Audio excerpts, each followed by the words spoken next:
Salam sejahtera untuk saudara-saudara dimanapun berada. Semoga semua sehat menjalani panggilan kehidupan sampai hari ini. Hari ini kita akan bicara soal topik malu. Saya yakin bahwa semua kita sudah pernah malu, tapi mudah-mudahan tidak pernah malu-maluin, apalagi tidak tahu malu dan tidak punya rasa malu. Nah, menariknya kita akan bicara soal dipermalukan, tapi ini terkait dengan orang percaya, keberadaan kita sebagai orang percaya kepada Kristus. Bacaan kita mencatat bahwa Allah tidak akan pernah membiarkan umatnya itu dipermalukan. Aduh, itu kan sesuatu yang hebat ya. Artinya siapa sih orang yang mau menerima rasa malu dan seterusnya. Tapi Allah sendiri akan menjadi pembela kita. Nah, sebelum kita bicara lebih jauh soal itu dan merenungkan dari Roma pasal 10 ayat 4 sampai 15, mari kita satu dalam doa, kita berdoa. Bapa di surga, kami bersyukur kepadamu boleh menjalani kehidupan sampai hari ini.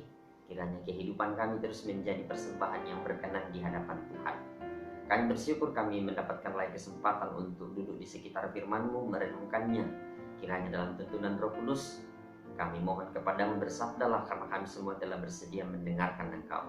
Ampuni dosa kami, dengarkan doa kami. Di dalam Yesus Kristus kami berdoa. Amin. Roma pasal 10 ayat 4 sampai ayat yang ke-15, sabda Tuhan berkata, sebab Kristus adalah kegenapan hukum Taurat, sehingga kebenaran diperoleh tiap-tiap orang yang percaya. Sebab Musa menulis tentang kebenaran karena hukum Taurat. Orang yang melakukannya akan hidup karenanya. Tetapi kebenaran karena iman berkata demikian, jangan katakan di dalam hatimu siapakah akan naik ke sorga, yaitu untuk membawa Yesus turun, atau siapakah akan turun ke jurang maut, yaitu untuk membawa Kristus naik dari antara orang mati. Tetapi apakah katanya? Ini, firman itu dekat kepadamu, yakni di dalam mulutmu dan di dalam hatimu. Itulah firman iman yang kami beritakan. Sebab jika kamu mengaku dengan mulutmu bahwa Yesus adalah Tuhan, dan percaya dalam hatimu bahwa Allah telah membangkitkan Dia dari antara orang mati, maka kamu akan diselamatkan. Karena dengan hati orang percaya dan dibenarkan, dan dengan mulut orang mengaku dan diselamatkan. Karena kitab suci berkata, barang siapa yang percaya kepada Dia tidak akan dipermalukan. Sebab tidak ada perbedaan antara orang Yahudi dan orang Yunani. Karena Allah yang satu itu adalah Tuhan dari semua orang, kaya bagi semua orang yang berseru kepadanya. Sebab barang siapa yang berseru kepada nama Tuhan akan diselamatkan. Tetapi bagaimana mereka dapat berseru kepadanya jika mereka tidak percaya kepada Dia? Bagaimana mereka dapat percaya kepada Dia jika mereka tidak mendengar tentang Dia? Bagaimana mereka mendengar tentang Dia jika tidak ada yang memberitakannya? Dan bagaimana mereka dapat memberitakannya jika mereka tidak diutus? Seperti ada tertulis, betapa indahnya kedatangan mereka yang membawa kabar baik. Amin, firman Tuhan. Orang percaya tidak akan dipermalukan, itu tema kita. Ngeri ya? Orang percaya tidak akan dipermalukan. Tapi mungkin yang ada adalah orang percaya yang sering mempermalukan Tuhan dengan sikapnya, dengan kata-katanya, dengan kehidupannya. Bukannya membanggakan Tuhan, tapi justru mempermalukan Tuhan. Tapi itu hal lain, itu sedikit retorika saja. Silakan renungkan jika kita merasa bahwa itu penting untuk direnungkan. Orang percaya tidak akan dipermalukan, tapi mungkin yang sering terjadi, orang percaya sering mempermalukan. Nah, saya mulai dengan mengutip dua kutipan dari dua tokoh sejarah gereja yang hebat. Pertama namanya Uskup Ignatius. Dia dari Syria, dari Antioquia, Syria. Sekarang katakanlah seperti itu. Dia pernah mengatakan begini. Ketika dia ditangkap, dibawa ke Roma untuk dihukum, dia meminta dalam surat-suratnya ke jemaat-jemaat supaya tidak ada orang yang membebaskannya. Kan ini aneh toh?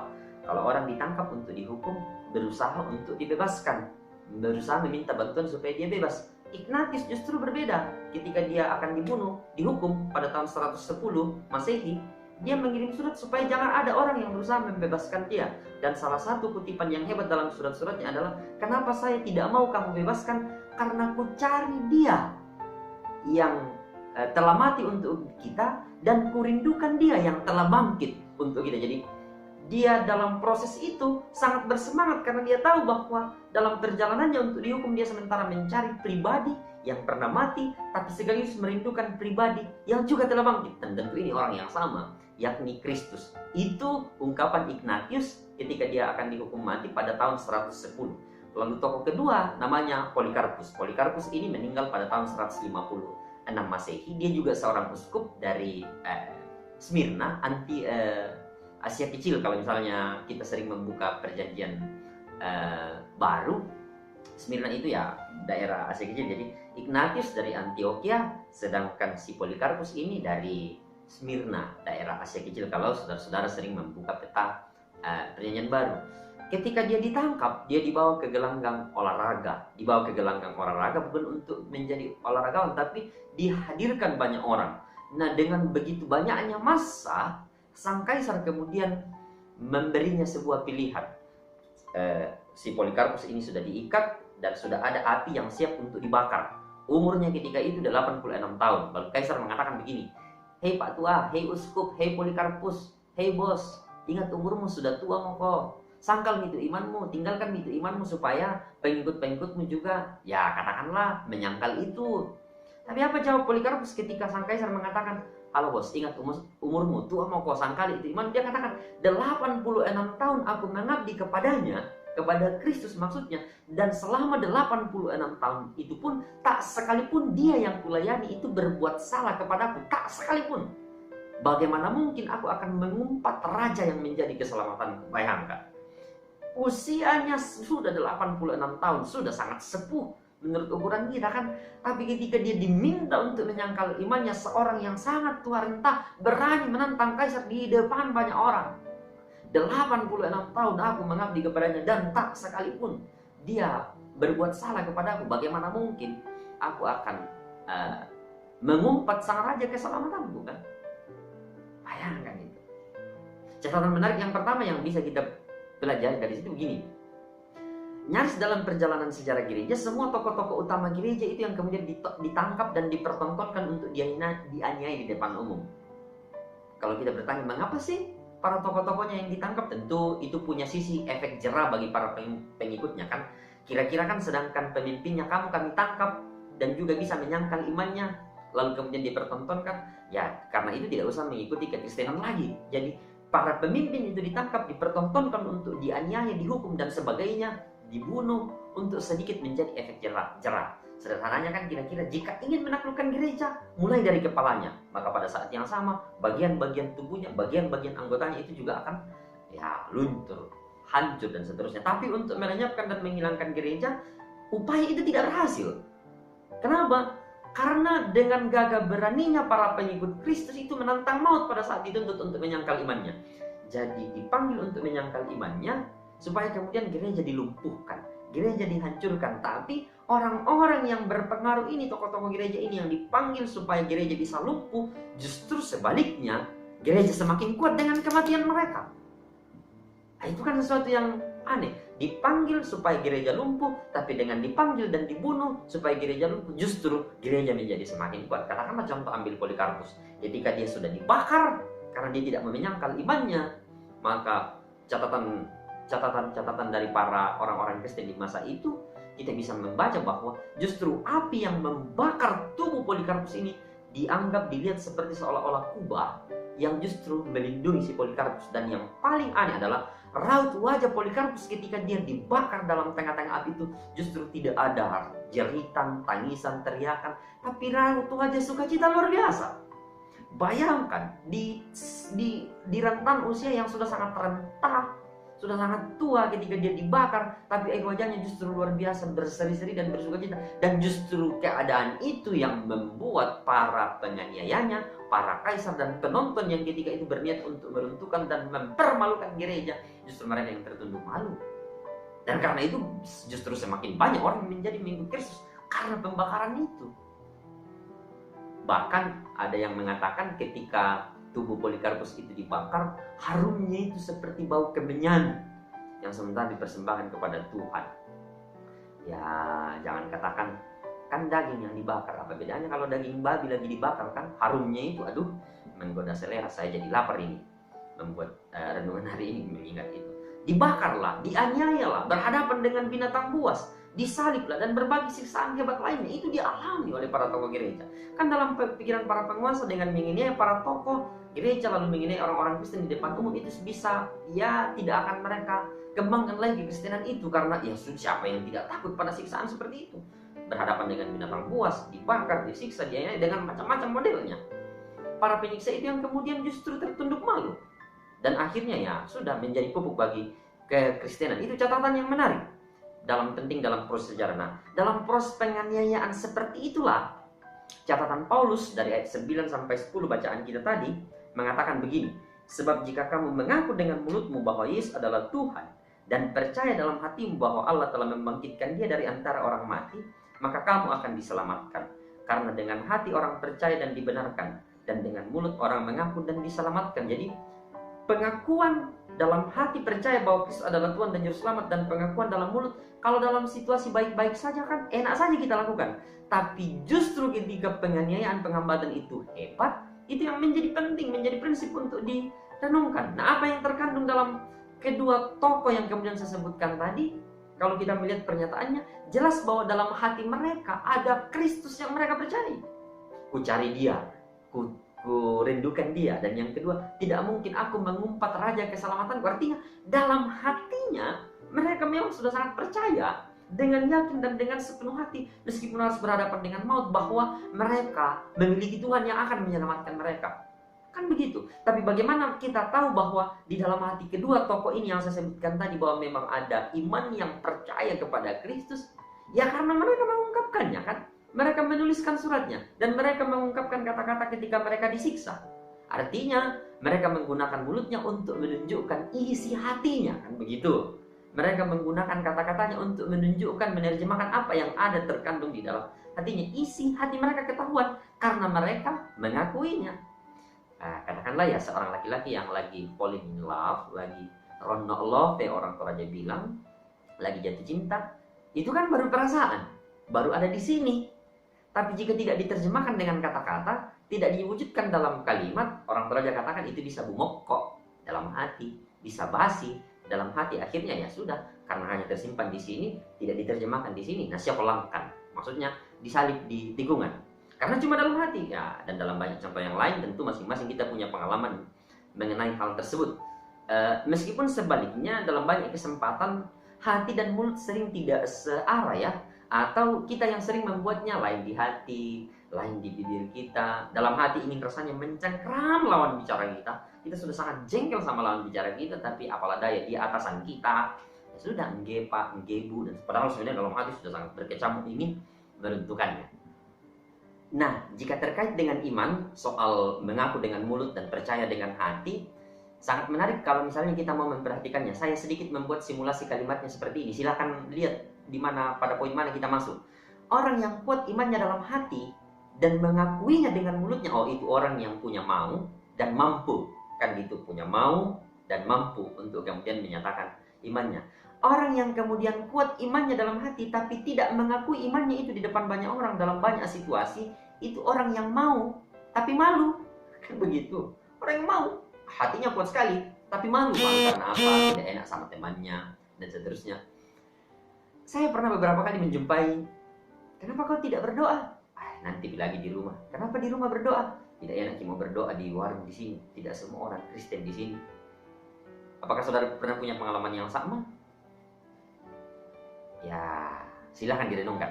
Atau ada juga orang yang mereka yang punya iman yang lemah dan tidak mengakuinya. Jadi dia sudah sadar dirinya bahwa sebenarnya di dalam hatinya dia masih sangat meragukan Kristus sebagai juru selamat.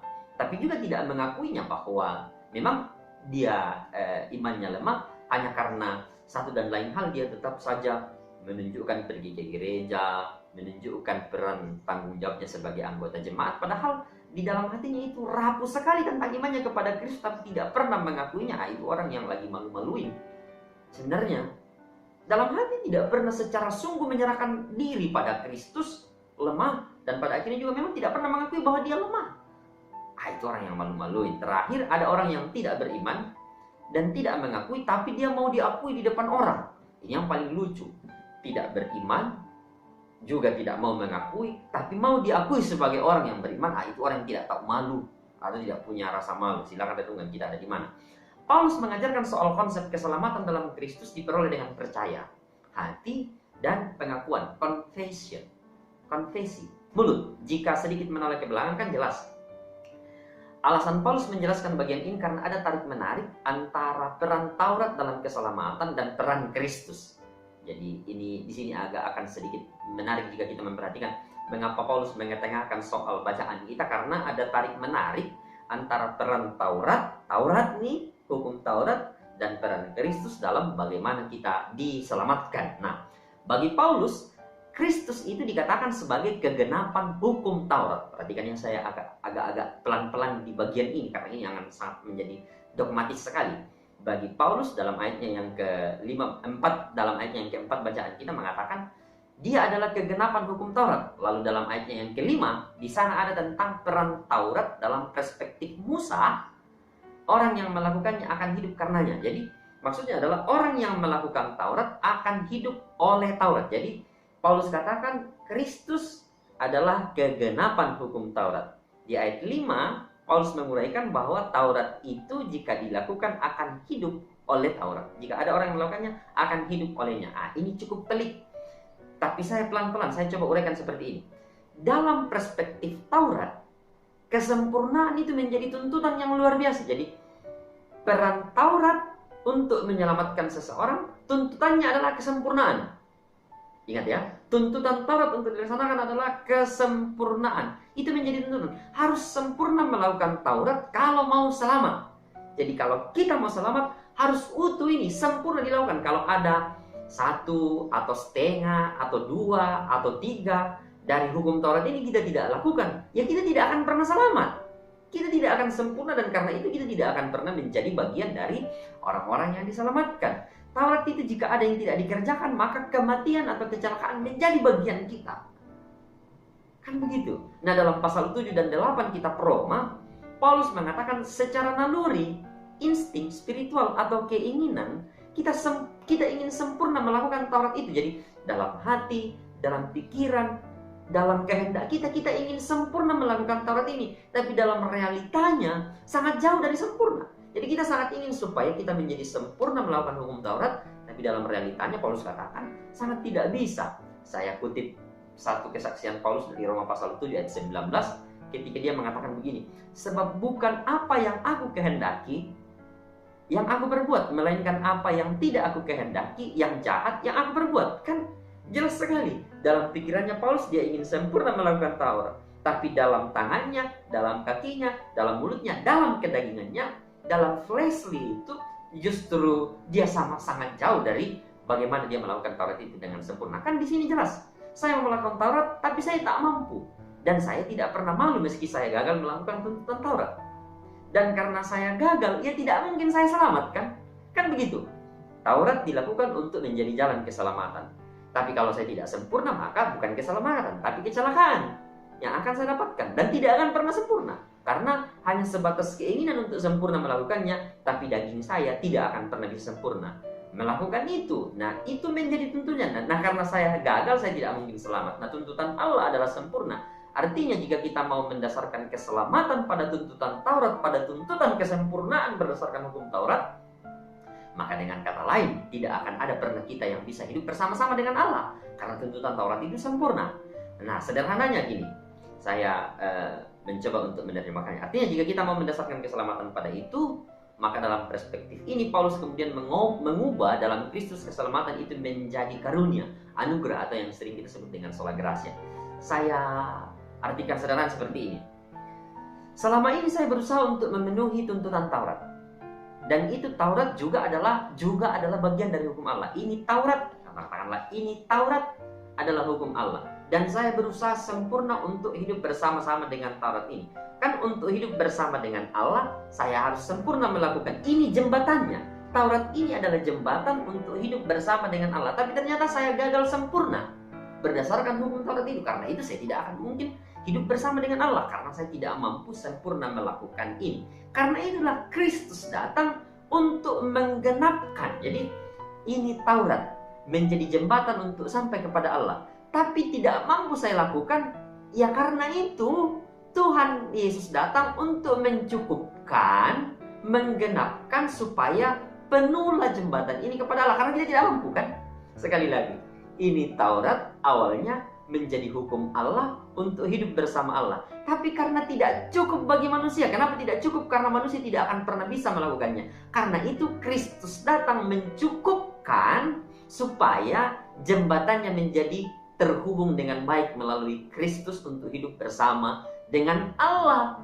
Jadi ketika Paulus mengatakan Kristus adalah kegenapan, menggenapkan apa yang tidak bisa dipenuhi oleh manusia. Apa itu? Tuntutan kesempurnaan melakukan Taurat.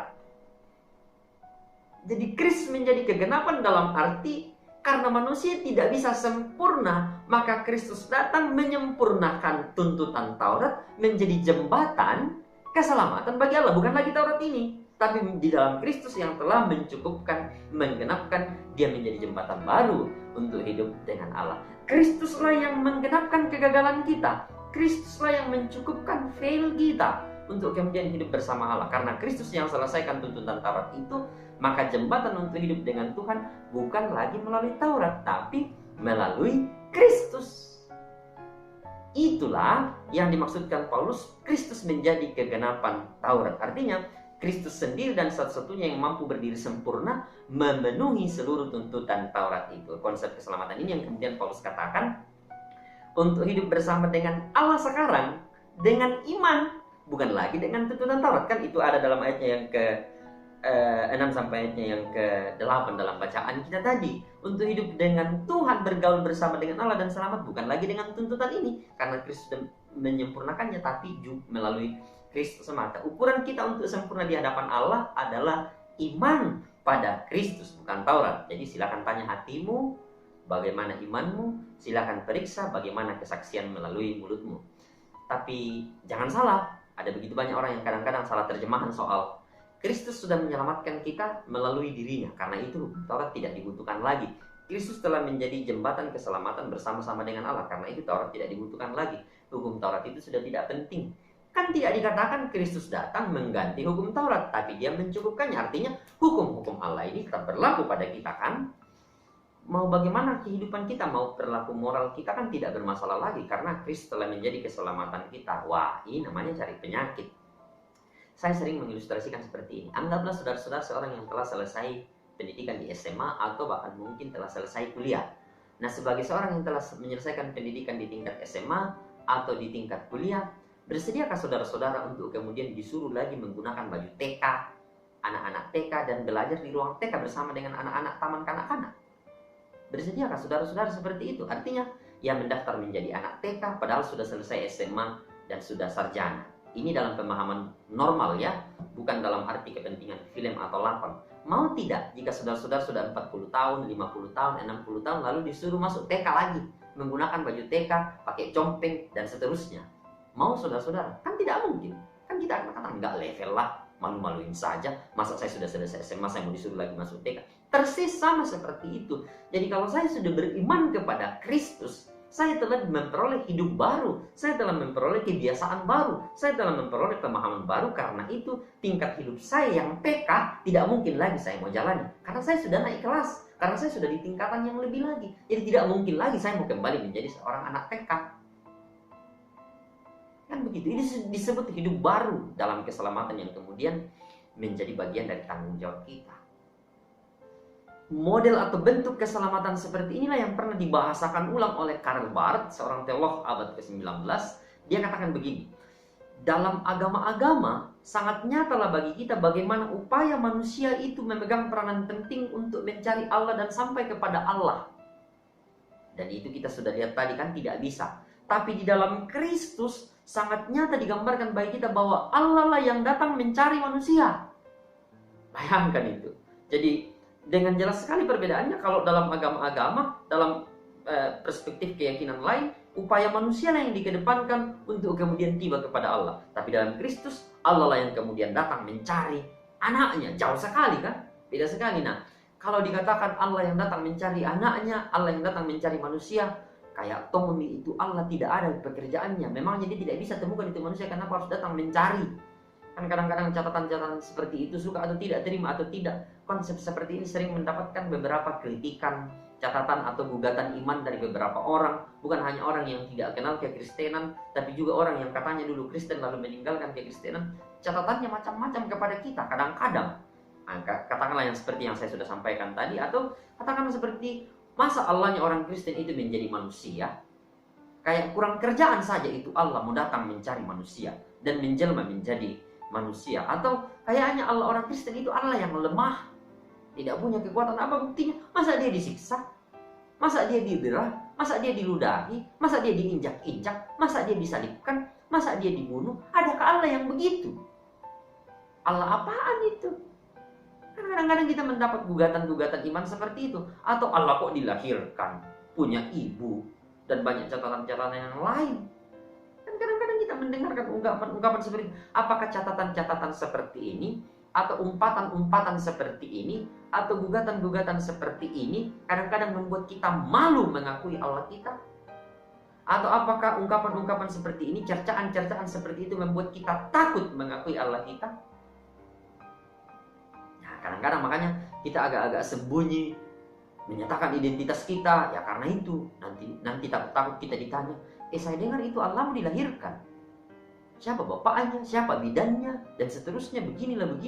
Aduh, nanti kalau saya ditanya saya tidak mampu untuk menjawabnya. Allah tidak akan membiarkan dirinya di umatnya itu dipermalukan. Kita pasti punya jawaban, dan karena itu rajinlah membaca Alkitab dan rajinlah mendengarkan renungan-renungan tentang dogma-dogma pengajaran. Salah satunya yang hari ini, bahwa ketika Allah seperti itu bukan karena dia tidak mampu melakukannya, tapi karena ingin menunjukkan betapa seriusnya Allah dengan dosa.